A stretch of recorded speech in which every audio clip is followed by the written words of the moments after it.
Olá, sejam bem-vindos à Live JR. O programa de hoje vai falar sobre a Argentina, país que já foi um dos mais ricos da América do Sul, agora enfrenta sérios problemas. A Argentina deve bilhões ao FMI. No acumulado de um ano, a inflação já passou dos 50%. E com isso, as consequências à população são extremamente graves. Mais de 40% dos argentinos vivem hoje na pobreza. E como se não bastasse tudo isso, ainda teve a pandemia, que deixou a situação ainda muito pior, com índice de desemprego ainda maior. O presidente Alberto Fernandes, na tentativa de resolver, digamos assim, os problemas inflacionários, baixou um congelamento, mais um congelamento, medida que foi extremamente criticada dentro do próprio país dele. Para falar sobre esse e outros assuntos, nós temos aqui dois especialistas, a começar pelo Hugo Garbi, economista e professor do Mackenzie. Professor, muitíssimo obrigado pela sua presença aqui. Muito obrigado, muito boa tarde a todos, um prazer estar aqui com vocês. Obrigado mais uma vez pelo convite. Temos também o professor Roberto Dumas, professor de Economia Internacional do INSPER. Professor, é um prazer receber o senhor aqui com a gente. Prazer é meu. Novamente vamos bater um papo da crise da Argentina. Está comigo também a repórter especial do Jornal da Record, minha colega, minha amiga Cleisla Garcia. Bem-vinda, Cleisla. Olá, Menegatti, é um prazer sempre. Olá para vocês também que nos acompanham. Professores, sejam muito bem-vindos. E a Live JR, ela é transmitida em todas as redes sociais do Jornal da Record TV e também do R7. Olha só, você pode assistir também a partir das 6h10 da noite na Record News. E com isso pode mandar, inclusive, as suas perguntas, que a gente está aqui para te ajudar a tirar todas essas dúvidas. Gente, vamos começar então o nosso bate-papo. Vamos começar contigo, Hugo. O presidente Alberto Fernandes baixou um congelamento. Eu estive lá há pouco tempo, há menos de um mês na Argentina, e conversando com as pessoas, nós ouvíamos cobras e lagartos sobre esse congelamento. Inclusive, o presidente já pulou fora e viu que a situação não ia dar muito certo. Mas também baixou uma outra medida. Enfim, congelamento e o que é que vem pela frente aí? Olha, é impressionante, né? Primeiro, boa tarde a todos que estão na live novamente, mas é impressionante como a Argentina ela incorre no mesmo erro várias vezes ao longo de mais de 5, 6 décadas, né? É provado, em termos econômicos, na literatura econômica, né, que congelamento de preços não funciona, né? Então, você não tem, como na economia, controlar os mercados, a oferta e a demanda por meio de preço. O Brasil já passou por isso, né? Nós já passamos por isso, nós já aprendemos a lição. Na década de 80, meados da década de 80, principalmente, nós tivemos diversos planos econômicos que envolviam congelamento de preço. Não deu certo. E não é que não dá certo no longo prazo, não dá certo muito rápido, né? Então, ele mudar do congelamento de preço para um outro plano, que na verdade também é congelamento de preço, porque esse plano que ele colocou aí, esse plano novo, na verdade ele é a fiscalização do povo que nós tivemos em 1986 no Brasil, que eram os fiscais do Sarney, né? Então, o que eram os fiscais do Sarney? Eram as donas de casa, essencialmente, que iam com uma tabelinha, né, no supermercado, e ela olhava o arroz. Ah, quanto que tem que custar o arroz? R$ 5 no máximo. Ah, aqui está R$ 6. Vou ligar para a SUNAB, Superintendência Nacional do Abastecimento, que graças a Deus ficou para trás. Vejam, a miséria da Argentina tem nome e sobrenome.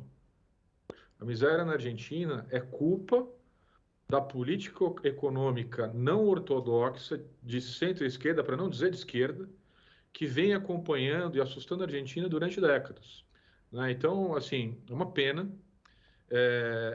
que a Argentina tomou esse caminho e tem insistido no erro, mas é um alerta também para que a gente analise os erros dos vizinhos e não cometa nunca mais no Brasil. Professor Roberto, em 1986, eu tinha 12 anos e eu fui na fila da carne guardar a vaga para o meu pai. Eu me lembro bem disso aí, havia congelamento. E o que é que o senhor pensa sobre essa situação, hein, da Argentina?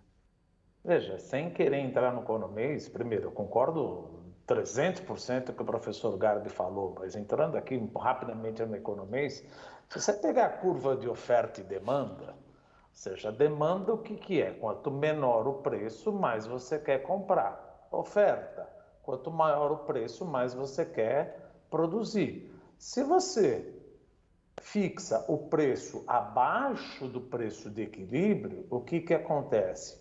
A oferta não é tão grande quanto a demanda. Falta produto. Eu estava até conversando com o professor Garbi aqui antes de nós entrarmos na live, falando, mas qualquer vestibulando de economia sabe disso. Vai acabar faltando produto.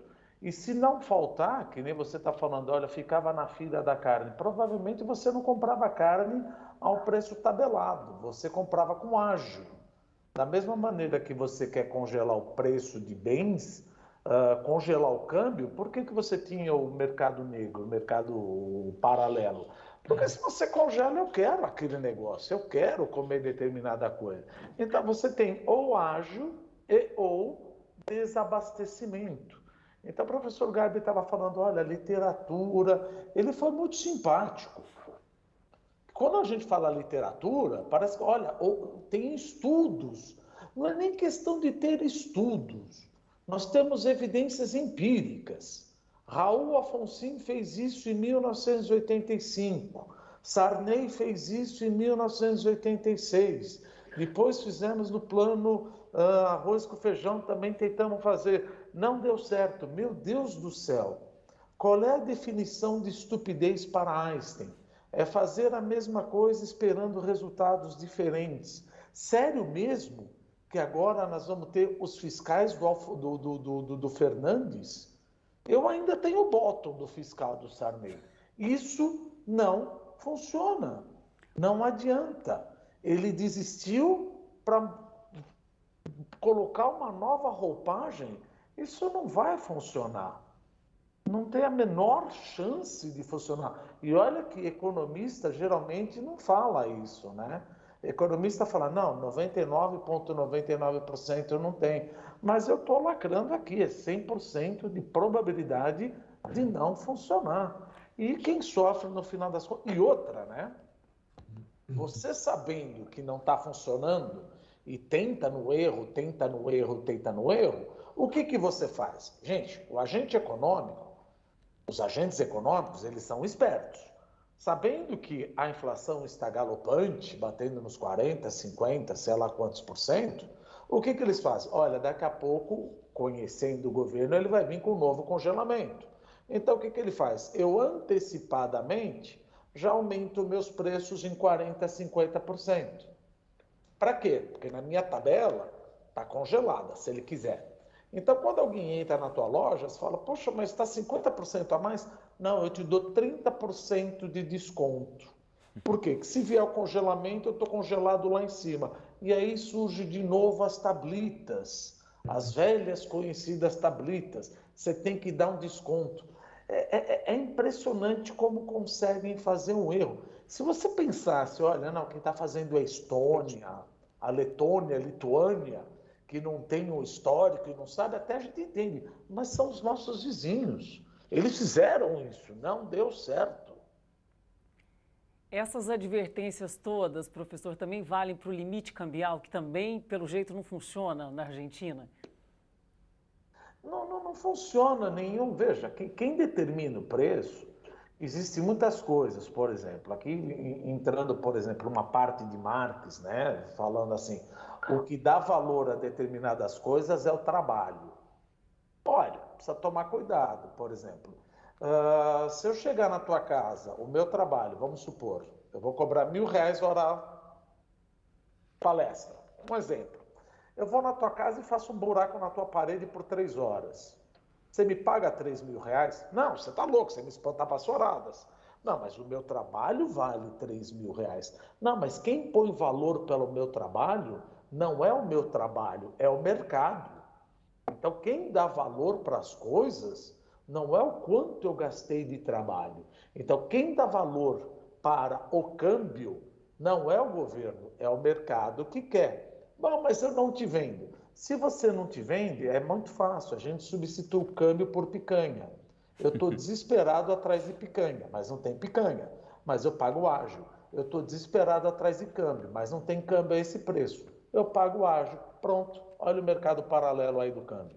Mercado paralelo, se você for na Rua Florida, você não compra mais coisas. Todo mundo te aborda falando se você quer comprar câmbio, ao preço paralelo. Então é outra coisa que também não tem o menor senso de ser. Professor Roberto, só fazendo um paralelo aqui, que lá na própria Rua Florida nós trocamos dólares, na verdade $1 para 190 pesos. E está 110, né? Pois é, mas aí o que se consegue justamente é esse câmbio paralelo, porque o oficial dá uma trabalheira danada, tem que ir num banco e nada funciona muito bem. Agora quero fazer uma pergunta para o professor Hugo, na verdade pegando o gancho no comentário que você fez, que na verdade essa situação mais complicada da Argentina se deve também às políticas de centro-esquerda ou esquerda. Em tese, o que difere a política do atual governo de Alberto Fernandes do anterior, do Macri? Tem muita diferença? Veja, é uma pergunta ótima, porque as ações econômicas, né, e o professor Roberto falou brilhantemente sobre Marx, elas essencialmente dependem das ações políticas, né? Dificilmente você consegue implementar, principalmente ações macroeconômicas, de forma isolada. Microeconômicas, sim, porque são comportamentos que envolvem o consumidor. Mas, essencialmente, a política de centro-esquerda e direita, vamos analisar sob o ponto de vista mais literal, né?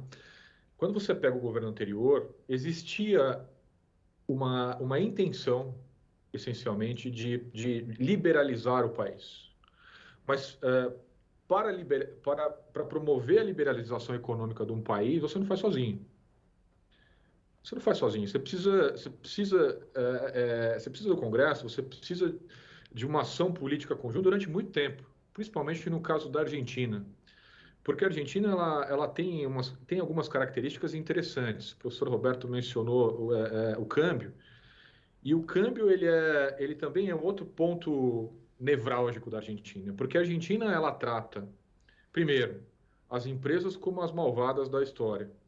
E aí, o que ela vai lá e faz? Brilhantemente, muito entre aspas, né, de forma irônica aqui, os economistas argentinos vão lá e limitam a remessa de câmbio para o exterior. Bom, nós precisamos de dólar, então vamos fazer o seguinte, então vamos limitar a remessa das empresas multinacionais para a sua matriz. Olha, veja bem, eu abro uma filial, vamos supor que eu sou uma empresa espanhola, eu abro uma filial na Argentina, eu invisto algumas centenas de milhões de dólares na Argentina, eu fico 5, 10 anos investindo naquele país, gerando emprego, gerando renda, pagando imposto, e depois quando eu vou remeter dividendos, o que o governo fala para mim? João, veja bem, você não pode mandar 100 milhões de dólares para fora do país, você pode mandar no limite 500 mil dólares. Isso são medidas administrativas, são medidas econômicas, que o governo anterior, que era um governo de centro-direita, estava tentando reverter. Correto. Estava tentando reverter. Só que existe uma força política na Argentina que empurra, uma força gravitacional ali, que empurra as políticas sempre para a centro-esquerda. Então, essa liberalização, essa forma de encarar as empresas como parceiros, como geradores de emprego, como geradores de renda, como pagadores de impostos. Vamos pegar um exemplo simples, o Panamá. O Panamá, o que é o Panamá? É um país minúsculo da Centro-América, é um país que tem o tamanho, em termos de população, de um bairro de São Paulo e que resolveu adotar a liberalização econômica no seu país. Não sei se bom ou se mal, mas a população, a qualidade de vida da população do Panamá hoje, ela é superior a grande parte da qualidade de vida da população latino-americana. Então, a gente tem que pensar nesse sentido, né? Que a política econômica, ela tem de ser comprada por uma política pura, estrito sensu, da vida real. Professor Roberto, quais os setores poderiam tirar a Argentina ou melhorar a situação econômica da Argentina, na sua opinião? Se a gente for fazer aí também um paralelo com o Panamá. Veja, se a gente pensar lá para trás, a Argentina, antes de de Perón, ele era, como é que se diz? O Paris da América Latina. Ele era um Exato. setor exatamente, absolutamente exportador. Só que depois da crise de 29, e também levando em consideração que a Argentina tomou uma posição de não neutralidade, favorecendo, aí entrando mais um pouco na história, favorecendo o fascismo, ela ficou prejudicada em relação à exportação. Nesse momento, abriu espaço para Juan Perón. Quando o Juan Perón entrou, ele já entrou com essa política justamente de política de substituição de importações. Ora, se você faz uma política de substituição de importações, a gente já sabe, você não consegue melhorar o teu produto sem ter um produto importado. Por quê? Veja, eu sempre uso aquele argumento. Pois não.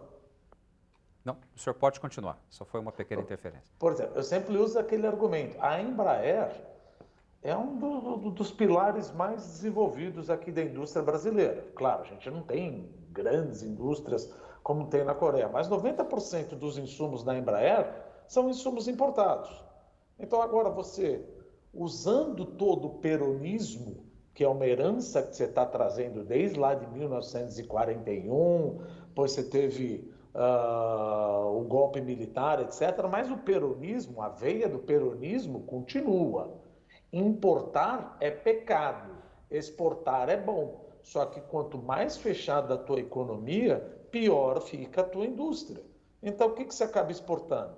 Você acaba exportando agronegócio. Você acaba exportando, não é o caso aqui, né? Mas muito mais agronegócio, raw materials, materiais, ou seja, metais, commodities, como um todo. Então, a única coisa que você pode fazer aí é através de commodities agrícolas. Só que o governo, pasmem, colocou uma tributação na exportação de soja. Ou seja, meu Deus do céu, eu preciso de dólar. E você tributa a minha exportação de soja, ou seja, a soja fica mais cara. O Brasil vai e exporta na frente do... Quer dizer, está tudo errado. Está tudo errado o que está acontecendo com a Argentina. Como é que você exporta se eu preciso... Como é que você não exporta se eu preciso de dólar? Ah, mas eu vou vender essa soja para a população.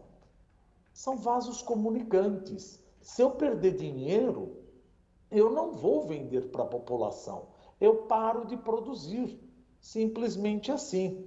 Você pode estabelecer um preço. Eu entendo. O governo, o Estado, é soberano. Agora, me obrigar a produzir, você não pode. Então, eu paro de produzir. Vocês sabem que lá na Argentina eu conversei com um economista, o professor Fausto Spotorno. E aí ele estava me explicando o seguinte, que muitas vezes para financiar os incentivos sociais propostos pelo governo, esse mesmo governo acaba emitindo moeda. E conversando, eu lembrei do senhor, professor, naquela conversa que nós tivemos. Nova inflação. Exatamente, que acaba, eu até usei essa metáfora para ele, falei, olha, me disseram lá no Brasil que seria uma espécie de gasolina na fogueira da inflação. Ele falou assim, não é espécie de gasolina não, é gasolina mesmo. Ou seja, eu queria lançar então agora esse papo contigo, Hugo, que é algo que o governo, pelo que nós entendemos, ainda faz. Emite moeda e isso aí na prática também não funciona, né? Não, isso também, mais uma coisa, né? Mais uma piada, né? Assim, parece um tom jocoso, mas chega a ser uma piada realmente a política monetária argentina. Porque, veja, voltando também para a literatura, ou nem na literatura, isso já é comprovado até empiricamente, ou seja, você emitir moeda. O que é a moeda? Né? O que é a política monetária? A moeda ela tem um lastro de produção. Né? Essencialmente, você tem um lastro produtivo, ou seja, você vai no supermercado, você recebe o seu salário mensal, pega uma parte do seu salário, vai no supermercado, faz uma compra do mês, paga a conta de energia, paga a escola do seu filho, ou seja, tem um lastro de produção que é o seu salário. Agora, o governo emitir moeda, ou seja, imprimir papel sem lastro produtivo, isso realmente é gasolina, né? E bastante gasolina numa inflação que já é galopante. né? E quem sofre com isso? Quem sofre é o trabalhador, é aquele trabalhador mais humilde que já em épocas, entre aspas, normais, já vivia com muita dificuldade, que tinha um salário mais modesto. Essas pessoas que não tinham um patrimônio muito alto, que tinham um salário mais modesto, pessoas mais humildes, foram essas pessoas que, quando entrou essa crise, ficaram na miséria, ficaram sem ter onde morar. Por quê? Porque pagavam aluguel, perderam seus empregos. Às vezes 2, 3 pessoas da mesma família perderam seus empregos e hoje moram na rua, e hoje passam fome. Então esse é o reflexo da inconsequência, né, da política monetária e da política econômica como um todo, da Argentina, né? Infelizmente, é isso, ou seja, imprimir moeda também, além de outras 3, 4 itens que nós já mencionamos aqui, é ineficiente, é comprovado. Ou seja, por outro lado também a gente tem que analisar o seguinte, né? Qual é o objetivo do governo com isso? Ele está jogando para a torcida? Ou, assim, eu costumo não acreditar que as pessoas não sabem, né? Nós temos economistas muito competentes na Argentina, nós temos pessoas muito qualificadas na Argentina. Então, qual é o objetivo político disso? Né? Estão jogando para a torcida? Porque, ao que parece, sim, né? Mas jogando contra. Né? Então, eu acho que o mais difícil é você adotar uma política econômica correta. Tá certo? Então, qual seria o caminho mais difícil, entre aspas? Você atrair empresas, você desonerar impostos para que empresas multinacionais voltem para a Argentina, porque muitas saíram nos últimos anos, foram embora, para que essas empresas voltem, para que essas empresas gerem emprego, para que essas empresas gerem renda, colocar mais flexibilização na legislação trabalhista argentina, que é pesadíssima. O sindicato argentino é pesadíssimo, ou seja, milhões de pessoas que poderiam regressar no mercado de trabalho não regressam porque simplesmente o empresário não tem condições de pagar aquele salário, né? Então, tudo isso você coloca num pacote, é um ambiente explosivo. É um ambiente explosivo. Aí eu passo a bola para o professor Roberto, professor Hugo. E por que então? Se parece assim quase simples, né? Depois de tantos erros sequenciais, desde a época do Perón, por que, professor Roberto, que a Argentina não adota essa abertura e não caminha para essa direção da abertura do capital para novas empresas, na sua opinião? Isso vai completamente contra o que o peronismo preconiza. Por exemplo, se você, assim como o Brasil, alguns países da América Latina, eles são, primeiro, nós somos alcoólatras. Nós não podemos brincar com a inflação que 10, 20, 30, 40, 50 o negócio vai embora. Segundo, nós acabamos sabendo eventualmente nos proteger. Por exemplo, então é melhor emitir moeda porque você tem uma errônea sensação de riqueza, que nem o professor Hugo acabou de explicar. Por exemplo, você tem aqui o lastro, vamos supor, de determinada mercadoria, vamos falar arroz. 10 quilos de arroz custa 10 pesos. Se eu emitir mais peso, o peso vai continuar valendo 10 pesos. Só que, como eu não tenho produção, para equivaler, o preço do arroz sobe também. Então não adianta nada você emitir dinheiro. Isso simplesmente leva a um aumento de preço. Então você está dando com dinheiro e tirando outro. E eu lembro muito bem, avós e tias, antes, há 20, 30 anos atrás, falando, puxa, a poupança me deu 30%. Sim, mas a inflação te comeu 40%. Hoje, tudo bem que você tem uma idiosincrasia da Selic, eu vou tirar meu dinheiro, porque a poupança não está dando nada. Não agora, mas coisa nos 4, 5 anos. Ou seja, mas a inflação é baixa. Então, eles acabam se equivocando nesse... E outra, se imprimir dinheiro fosse fácil, por que a gente não imprime 1 milhão, ou 10 milhões, ou 20 milhões de peso para cada família? Imprime à vontade. Só que como eu não tenho produto como lastro, o produto vai acompanhar a desvalorização dessa moeda. Você não pode falar que 10 pesos valem 100 pesos. Então, o que eu faço? Como 10 pesos tem que manter 10 pesos, eu aumento o preço da mercadoria. O que deveria ser feito? Aquilo que a boa política macroeconômica tem que fazer. Primeiro, fizeram uma festa completamente errada. Precisamos limpar a casa. O que é precisar limpar a casa? Ninguém gosta quando entra um pessoal para limpar a casa. Limpar a casa significa ajustar os preços relativos, soltar os preços que estão represados. Isso vai trazer uma inflação momentânea maior. Mas aí, total independência do Banco Central para que ele controle essa inflação. Ou seja, o que está acontecendo? Isso não vai garantir um crescimento econômico no curto prazo. É neutralidade da moeda. Eu só estou limpando a casa para vocês darem uma outra festa. Por isso que existe um erro crasso que fala o Banco Central, no longo prazo, é responsável pelo crescimento econômico. Não, ele está limpando a casa para que o setor produtivo se sinta à vontade e, com respeito às instituições monetárias, o setor produtivo privado volte a contratar e empregar. É isso que precisa ser feito. Só que ninguém gosta desses remédios amargos. Então, nada melhor do que eu te dar um maço de 100 mil pesos e falar, tá aqui 100 mil pesos, eu fiz um reajuste. Só que isso é uma ilusão monetária. Essa ilusão monetária, você fica, como é que se fala em inglês? Você fica amortecido. Você fica amortecido.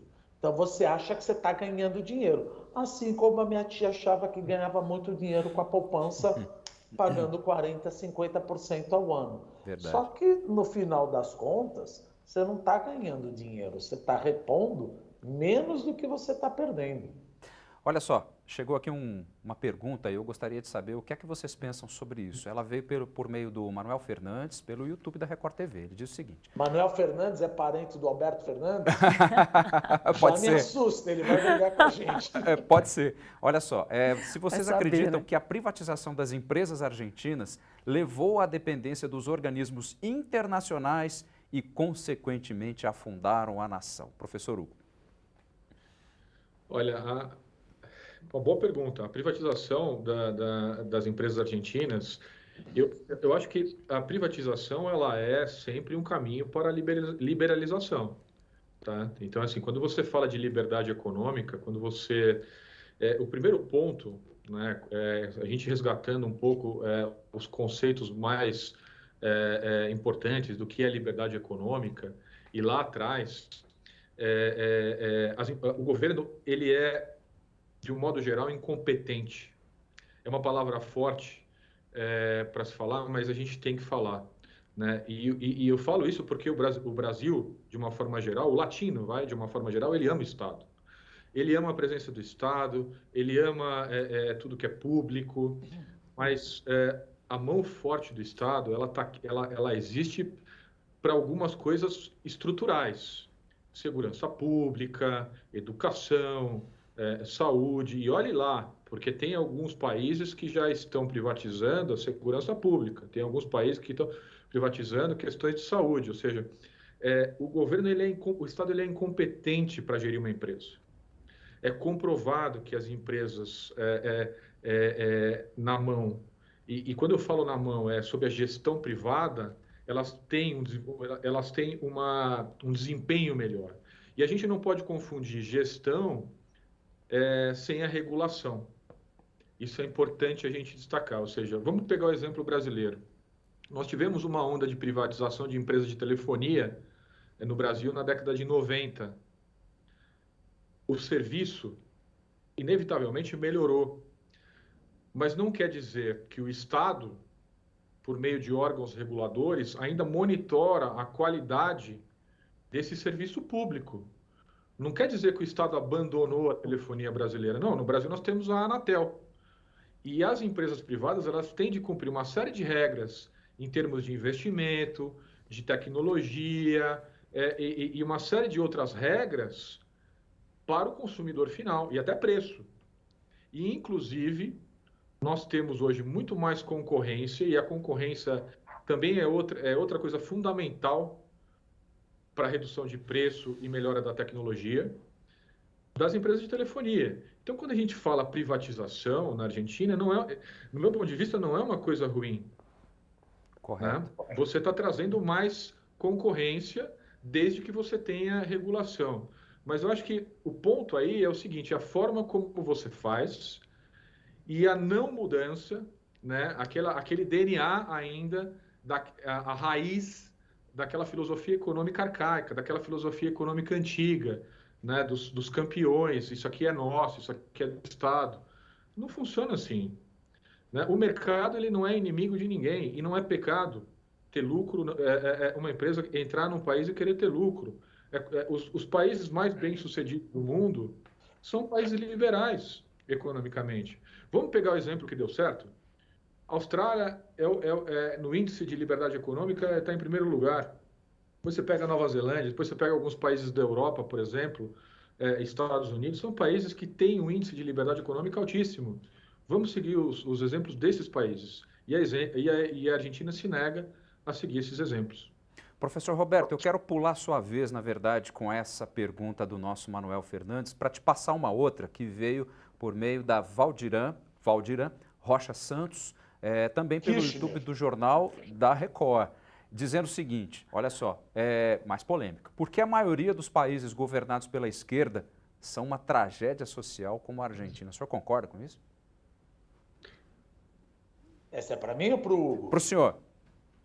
Veja, porque quando a gente fala esquerda, eu acho esse negócio de direita e esquerda é meio complicado. Muita gente fala, eu sou de direita pelos costumes, sou cristão, mas sou de esquerda por um lado. Então vamos dividir isso daqui e falar presença do Estado e não privatização. Veja, já falando da parte da esquerda, por exemplo, geralmente quem tem uma visão estadista, que nem o Fernandes acabou de falar, eu acho que privatização pode prejudicar o país. Tá, mas e se eu privatizar uma usina hidrelétrica? Se eu privatizar uma termoelétrica para um chinês, para um espanhol, uma distribuidora de energia elétrica, o que será que esses caras vão fazer? Eles vão pegar água e levar para Beijing? Eles vão pegar a turbina e levar para Xangai ou levar para a Itália? Existe um contrato de concessão onde eles têm que fazer exatamente aquilo que o governo não consegue fazer, não tem dinheiro, e se não fizer como o Estado está pedindo, como aconteceu com a CESP Porto Primavera, você perde a concessão. Então, dá para quem se preocupa com lucro. Outro ponto, por exemplo, que a gente sempre fala, já ajustando aqui da parte da Petrobras, o petróleo é nosso. É verdade, o petróleo é nosso. É meu também. Agora, por que a gente acaba não privatizando? Por exemplo, se a gente não quiser maximizar o lucro de uma empresa estatal, quem que está pagando por isso? Geralmente alguém vai virar, não, mas eu não sou acionista da Petrobras. Não é sim, porque apesar de eu não ter ação da Petrobras, eu sou o tesouro, então quem acaba pagando o prejuízo da Petrobras sou eu. Olha a socialização da perda. Então quando fala, eu não quero privatizar a Petrobras, sim, mas no final das contas você está fazendo cortesia com o teu chapéu. Você que está ajudando os caminhoneiros. Porque a hora que eu dou subsídio, quem paga é o Estado. Não existe Estado, não existe tesouro, existe contribuinte. E contribuinte sou eu. E eu que escolho se eu quero fazer isso ou não quero fazer isso. Isso é uma visão completamente retrógrada. Agora, ajudar, eventualmente, numa social-democracia, a gente pode até pensar em casos, por exemplo, de pandemia. Mas agora, numa esquerda com Estado, gente, é importante deixar claro, eu sei que eu vou parecer um disco quebrado aqui, não existe almoço de graça. Alguém vai pagar por isso. Eu preciso de benesses. Quem que você acha que está pagando? O Estado não cria dinheiro. Ele tira de você e dá para o outro. Então, no final das contas, você está dando para o outro. E outra, quando uma empresa estatal está maximizando o lucro, que muita gente reclama, A função de uma empresa estatal não é função social. Ela precisa maximizar o lucro e entregar para o Estado. O Estado que faça a função social. Não é a função social do Correio, não é a função social da Eletrobras, não é a função social da Petrobras maximizar o bem-estar da sociedade. Ela maximiza o lucro, entrega para o governo e o governo faz como quer. Ou ele distribui como ele quer, ou ele tributa menos ainda. Porque esse dinheiro, como todo mundo grita, sai atrás da ambulância gritando, é do povo. Então, quando a Petrobras fala não vou maximizar o lucro, significa que o teu dinheiro está sendo deixado na mesa. Mesmo você nem ter a mínima ideia de como comprar a ação da Petrobras ou a ação da Eletrobras. Então, parece que a Petrobras ou privatização é uma coisa de outro mundo. Mesma coisa mercado da dívida pública. Eu não tenho nada a ver com a dívida pública. Poxa vida, quem que você acha que financia a dívida pública? Eu financio minha dívida pública com fundo de investimento. Quem financia a dívida pública? Aí vira o cara e fala, eu não financio a dívida pública porque eu não tenho meu dinheiro investido. Teu dinheiro não está no fundo de garantia? Tá, o fundo de garantia compra título público. Teu dinheiro não está no seguro de carro? Tá, esse seguro de carro compra título da dívida pública. Teu dinheiro não está numa previdência social? Está, esse dinheiro compra dívida pública. Então, quem está financiando a dívida pública somos nós, não é a Faria Lima. Isso é só entrar no Tesouro Nacional. Os bancos financiam 30% da dívida pública, 70% somos nós. Isso não é eu desconfio, é dado, é fático. E muita gente fala, a gente precisa fazer uma auditoria da dívida pública, porque essa dívida já foi paga várias vezes. Não precisa perder tempo. Essa dívida foi paga muitas vezes. Mas a culpa é de quem? Quem pariu quem? Se o governo gasta demais, eu, como financiador, peço mais retorno. Se você não dá mais retorno, para onde eu vou? Eu vou para o câmbio. Ah, mas se você não me emprestar o dinheiro, eu tenho que emitir moeda. Bingo, inflação. Acabou. A economia parece que é uma ciência de foguete, mas é simples. Pensa como o teu vizinho. O teu vizinho pede dinheiro emprestado e ele está cobrando cada vez mais. Ele é esquerdista, ele quer ajudar os outros. Pô, pera um pouquinho, você está ajudando os outros com o meu dinheiro? É. Você está gastando demais, é verdade. Eu já dei calote na década de 80, em 82, dei calote em 87, dei calote no plano Collor, dei calote em 98 e dei calote no precatório. Então, eu acho que o risco fiscal Brasil é alto, portanto, eu cobro mais juros. Ah, você está espolhando. Pega dinheiro de outro cara, pô. Professor, por que você vai usar o meu dinheiro? Desculpa te interromper, mas é que o nosso tempo já está terminando. Cleisla, eu me animo um pouco. Não, mas é para animar mesmo. Bom, a gente está realmente a 1 minuto só. Eu agradeço a participação de vocês e queria que o professor Hugo fizesse uma consideração final e rápida para a gente se ajustar.